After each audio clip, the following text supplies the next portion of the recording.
일제 치하 식민지 우리가 겪어보지는 않았지만은 역사를 통해서 많이 들어보셨죠. 일제 식민지 당시 나라를 위해서 수많은 열사들은요 자신의 몸을 던지면서까지 목숨을 걸고 항거한 그런 분들이 계셨다는 것을 우리가 역사를 통해서 너무 잘 알고 있습니다. 이 항쟁의 일제시대 때 그 일제 치하를 대항해서 항쟁한 거였던 많은 분들을 보면 특히 그 항쟁 속에서는요 예수를 믿는 그런 기독교인들이 그 항쟁에 앞장섰다는 것을 우리가 알 수 있지요. 특히 우리가 잘 아는 것처럼 이들은 교회와 민족을 짓밟는 일제의 항거에서 신앙의 이름으로 순교까지 했던 그런 분들이 많이 계십니다. 그 중에서 대표적인 인물이 주기철 목사님이시죠. 주기철 목사님은 일제 시대에 그 신자 참배에 전혀 굴하지 않고 두려움 없이 예수 이름으로 그가 목숨은 몸은 죽음을 당했을지라도 영은 하나님 앞에 맡겨서 하나님을 기쁘게 하고 끝까지 신사참배를 하지 않고 승리했던 것을 볼 수 있습니다. 오늘 본문을 통해서 바울은 오늘 살아가고 있는 많은 사람들에게 또 특히 저와 여러분에게 당부하기를 성도는 하나님께서 주신 새로운 생명의 몸을 가진 자로서 육체의 욕망에 굴복하지 말고 더는 죄의 노예가 되지 말라라고 당부하고 있습니다. 3절에 13절에 이렇게 기록하고 있죠. 13절 같이 한번 봅니다. 또한 너희 지체를 불의의 무기로 제게 내지 말고 이렇게 말하고 있어요. 우리 마음속에 품고 있는 알이 무엇이냐에 따라서 우리의 그 불의의 열매가 맺힐 수 있고 또 의의 열매가 맺힐 수 있습니다. 그러나 우리 지체만은 이제 참 제약된 그런 죄성 있는 지체로서 우리가 불의의 무기로 드리기가 쉽죠. 근데 오늘 사도 바울은 지체를 불의의 무기로 제게 내지 말고 우리 지체가 불의를 가지고 있으면은 우리의 몸을 죄에게 내줄 수밖에 없다. 이거 필연적이다. 이렇게 말하고 있는 거죠. 제 노예가 되지 말아야 할 뿐만 아니라 사도 바울이 강조하는 것은요, 우리가 우리의 지체를 불의의 무기로 죄에게 내지 말아야 할 뿐만 아니라 우리는 영생을 얻는 사람으로서 하나님께서 받으실 만한 정의로운 도구로 바치라 이렇게 말하고 있어요. 어떻게요? 우리가 불의의 지체가 되면 죄에게 내준 바가 되고 또한 우리가 영생을 얻은 사람으로서 의에 이르게 되면 정의로운 도구로 하나님께서 받으실 만한 그런 도구가 되어서 하나님께서 바칠 수 있다. 이렇게 사도 바울은 강조하고 있습니다. 특히 저와 여러분은 영생을 얻은 그런 의로운 사람이라는 사실을 믿으시고 우리가 늘 우리의 지체를 의의 병기로 하나님 앞에 드리는 저와 여러분 되기를 주님의 이름으로 축복합니다. 우리가 영생을 얻은 자로서 정의로운 도구로 바쳐야 될 이유는 무엇이라고 생각하십니까? 성도는 이미 죄에서 해방되어서 하나님의 은혜에 많이 살기 때문에 그렇습니다.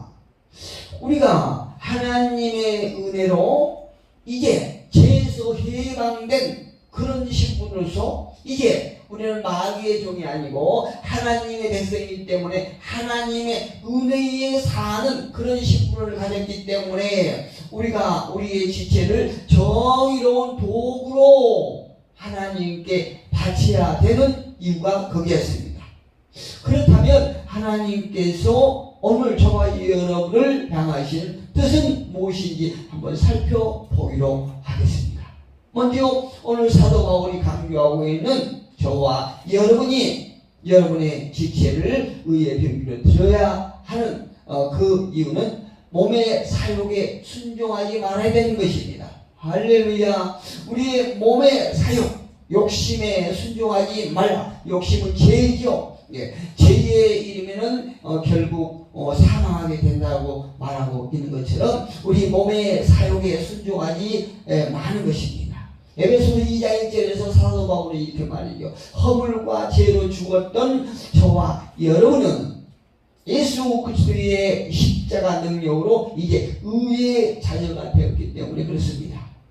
예전에 저와 여러분의 신분은 아무 소망이 없는 그런 죽었던 우리의 죄와 허물로 죽었던 그런 존재였지만 이제 예수 그리스도의 십자가의 능력으로 저와 여러분이 다시 살아오므로 의의 자녀가 되었기 때문에 우리는 몸의 사욕에 순종하지 말아야 된다. 이렇게 사도 바울이 강조하고 있습니다. 다시 말씀드리면 하나님께서 우리를 향하신 사랑으로 용서를 받고 인간은 의의 신분을 받은 것입니다. 믿으시면 아멘 하시기 바랍니다. 예, 그렇다고 할지라도 인간에게 죄를 이길 수 있는 능력은 없는 것입니다. 그렇지요. 저와 여러분이 예전 신분은 허물과 죄로 죽었던 아무 소망이 없는 이런 자였지만 그래서 죄의 노예가 되어서 살아가는 그런 존재였지만 이제 하나님의 용서와 이해로 예수 그리스도의 십자가의 희생과 능력으로 저와 여러분에게 새 생명을 주시고 저와 여러분의 신분이 이제 불의의 존재가 아니라 의의 하나님의 자녀가 된 신분을 받았기 때문에 우리가 능력으로 살아가는 것입니다. 어떤 능력이요? 하나님의 능력. 예수 그리스도께서 주신 영생으로 살아가는 것이지 우리가 그렇다고 해서 우리 스스로가 죄를 이길 수 있는 능력이 우리에게 있는 것이 아니라는 말이에요. 이걸 기억하셔야 돼요. 오로지 그리스도를 의지할 때만이 죄를 이길 수 있다는 얘기입니다. 이 말을 요한은 어떻게 표현합니까? 요한복음 15장 1절에서 나는 참보나무요 아버지는 농부라 이렇게 말씀하시죠.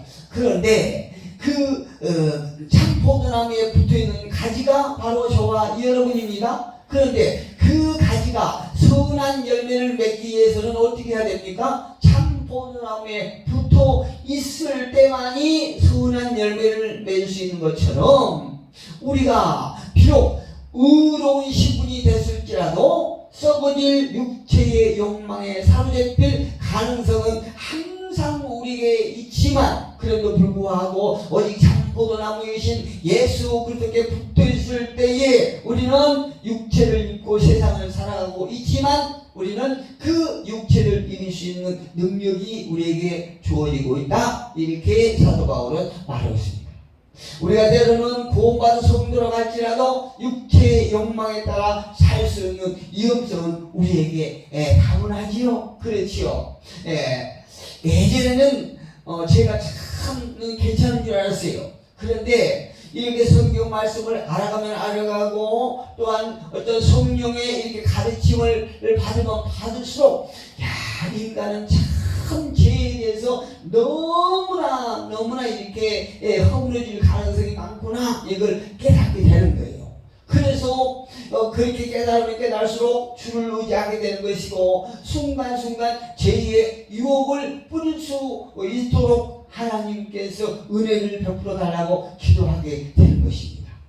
우리는 그렇기 때문에 사도는 이렇게 우리 스스로가 어떤 죄를 이길 수 있는 능력이 없기 때문에 이 위험성은 언제나 우리가 인식하면서 몸의 욕망에 사로잡히지 않게 하라고 교훈하고 있는 것입니다. 어떨 때 우리가 몸의 욕망에 사로잡히지 않을 수 있을까요?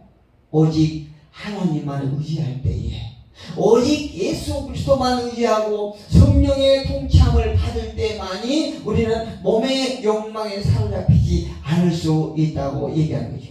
그렇다고 성도가 스스로 자신을 몸의 욕심에 사로잡히지 않고 살 수는 없지 않습니까? 그래서 전적으로 하나님을 의지하라고 그리고 말씀에 순종하라고 사도 바울은 저와 여러분에게 교훈하고 있습니다. 시편 기자도 이렇게 말합니다. 나의 행보를 주의 말씀에 굳게 세우시고 아무 재앙이 나를 주장치 못하게 하소서. 할렐루야. 시편 기자의 간구가 저와 여러분의 간구가 되었으면 참 좋겠습니다. 나의 행보를 주의 말씀에 굳게 세우시고, 우리가 예술만을 향하여 이렇게 일정한 간격을 목표를 세우고 우리가 예수를 따라갈 때에 우리는 죄악의 늪에 빠지지 않는 것이죠. 그래서 말씀이 우리를 이끌어가고 말씀이 우리를 굳게 잡고 세워주기를 간구하는 간구가 지금 시편입니다가 간구하고 있는 것입니다.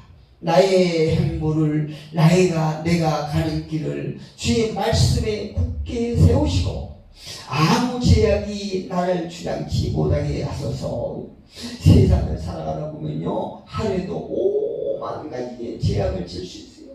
우리가 행동으로는 죄를 안 짓지 질 확률이 작다 할지라도 그럼에도 불구하고 마음으로 하루에도 수백 번, 수십 번, 수천 번 죄를 지을 가능성이 있다는 거지요.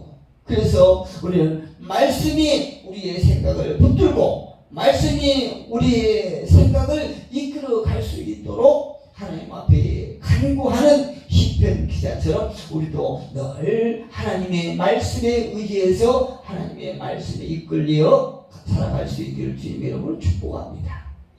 그 다음에 사도 바울이 강조하고 있는 것은 하나님께 의의 병기로 드리라 이렇게 말하고 있습니다. 13절에 보니까 또한 너희 지체를 불의의 무기로 죄에게 내지 말고 오직 너희 자신을 죽은 자 가운데서 다시 살아난 자같이 예수 그리스도와 같이 하나님께 드리며 너희 지체를 의의 무기로 하나님께 드리라 이렇게 말하고 있습니다.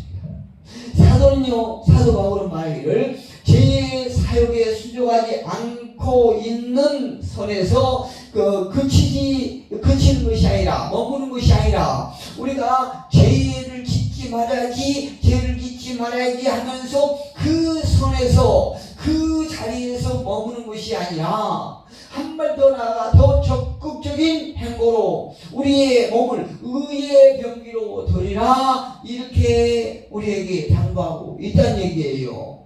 다시 말씀드리면 죄를 멀리할 뿐만 아니라 선을 행하는 것과 같은 이치지요. 사도 바울이 그의 책에서 말하죠. 악에게 지지 말고 선으로 악을 이기라 이렇게 말하겠어요. 악에게 지지 않기 위해서 발버둥 치는 것이 아니라 우리가 한 발 더 나가서 오히려 선으로 악을 이기라 이렇게 말하고 있지 않습니까? 사도의 말인즉슨 성도는요 단순히 욕심과 죄를 멀리하는 차원을 넘어서 오히려 하나님의 의를 이루는 사역을 하라, 전투적인 신앙생활을 하라 이렇게 우리에게 말하고 있는 것입니다. 그래서 성도를 가리켜서 의의 병기라고 말하고 있지요. 의의 병기, 우리의 몸을 의의 병기다 이렇게 말하고 있다는 거죠. 다시 말씀드리면 하나님의 나라를 위해서 싸우는 군사라고 말하고 있는 것입니다. 저와 여러분은 하나님의 군사이기를 주님의 이름으로 축복합니다. 사도 바울은요 의의 병기란 전신 갑주를 입은 성도라고 말하면서 그의 책 에베소서 6장에서 성도의 병기인 의의 병기인 성도들은요 진리의 허리띠를 띠라고. 우리 몸 중에서요 육체 중에서 가장 중심되고 힘이 가장 잘 잡혀야 되는 것이 허리예요.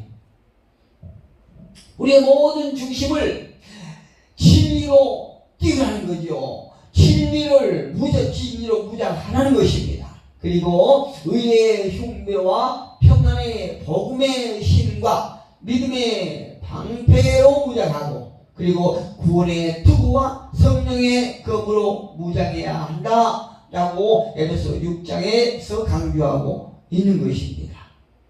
최선의 공격은 최선의 수비다라고 하는 말을 여러분 들어보셨지요? 우리가 어떤 사람은 수비하기 바쁘지만요, 그래도 불구하고 수비도 중요한데 그보다도 더 중요한 것은 공격이 최선의 수비다 라고 하는 말이 맞습니다. 우리는 공격만 하면서 어떤 소극적인 그런 자세로 삶을 살아가는 것이 아니라 최선의 공격, 즉 선으로 그 수비를, 악에 대한 공격의 수비를 하라, 이렇게 말하고 있는 것이에요.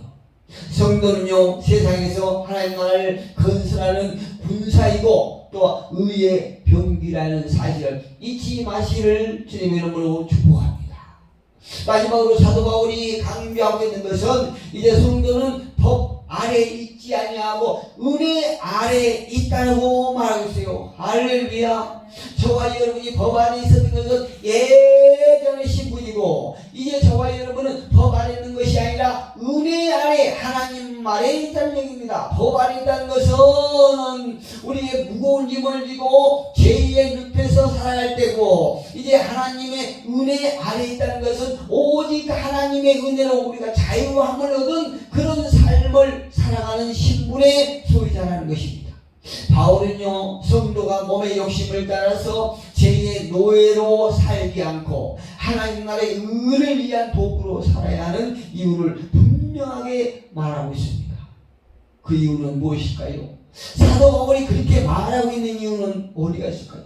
성도는 더 이상 율법 아래 있지 않기 때문에 그렇다는 얘기입니다. 이제 저와 여러분은 율법 아래 있지 아니하고 은혜 아래에 있기 때문에 우리가 참으로 하나님 앞에 어떤 의의 도구로, 하나님을 이해하는, 하나님 나라를 이해하는 도구로 우리를 드려야 된다, 이렇게 말하고 있는 것입니다. 하나님께서는요, 예수 그리스도를 통하여 인간을 죄에서 해방시키고 하나님의 크신 사랑의 은혜 아래 살게 하셨기 때문에 우리는 이제 더 이상 죄의 노예로 살아가는 것이 아니라 우리의 지체를 의의 병기로서 하나님께서 받으실 만한 하나님의 나라를 건설하는데 쓰여야 된다, 이 말씀. 여러분 잘 아시다시피 당시 유대 율법주의자는요, 율법으로 하나님의 의도를 애곡시키는 그런 가르침을 백성들에게 많이 이렇게 했던 것을 우리가 성경을 통해서 보았어요. 그러니까 예수님께서 평민들을 향하여 책망하기보다는 하나님을 잘 안다고 하는, 하나님의 말씀을 너무나 잘 알고 자기네들은 하나님을 잘 믿는다고 자부했던 그런 율법주의자들, 바리새인들, 이런 자들을 향해서 예수님께서 강하게 책망하신 것을 성경을 통해서 우리가 잘 보셨지 않습니까? 이 유대 율법주의자들은요, 행함으로 의를 얻을 수 있다고 강조했던 사람들이에요. 그래서 율법을 자기네들이 왜곡하고 자기네들 의도대로 이렇게 변형시키고 이렇게 해서 사람들에게 오히려 그 어떤 짐을 벗겨준 것이 아니라 많은 사람들에게 죄의 짐을 더 무겁게 지어줬던 사람들이 율법주의자들이에요. 그래서 예수님께서 수고하고 무거운 짐진 자들아 다 내게로 오라, 그 모든 율법을 다 완성시키신 분이 예수님이시기 때문에 오직 예수님의 멍에를 매는 자만이 그 수고하고 무거운 짐을 벗을 수 있기 때문에 너희는 다 내게로 오라. 어떤 자들? 수고하고 율법 아래에 있음으로 말미암아 수고하고 예수님 자를 향해서 너희는 내게로 오라, 내가 너희를 쉬게 하리라, 이렇게 말씀하고 계십니다. 비록 우리가 알거니와 율법자들만 그런 어떤 하나님의 뜻을 애곡하는 것이 아니라 당시 초대교회 안에서도 이와 같은 율법주의적인 그런 신앙을 가진 사람들이 많았다는 사실을 성경을 통해서 우리는 알 수 있습니다.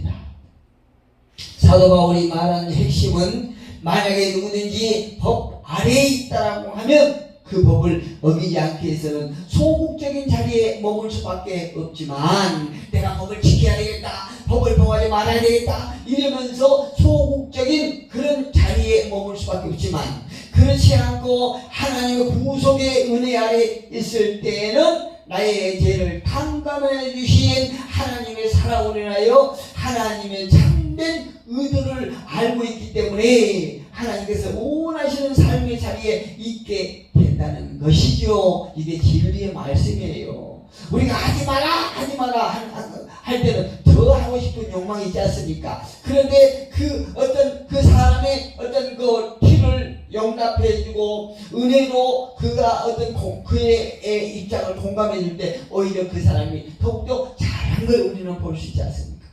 이 말은 믿음 안에 머물 때만이 우리가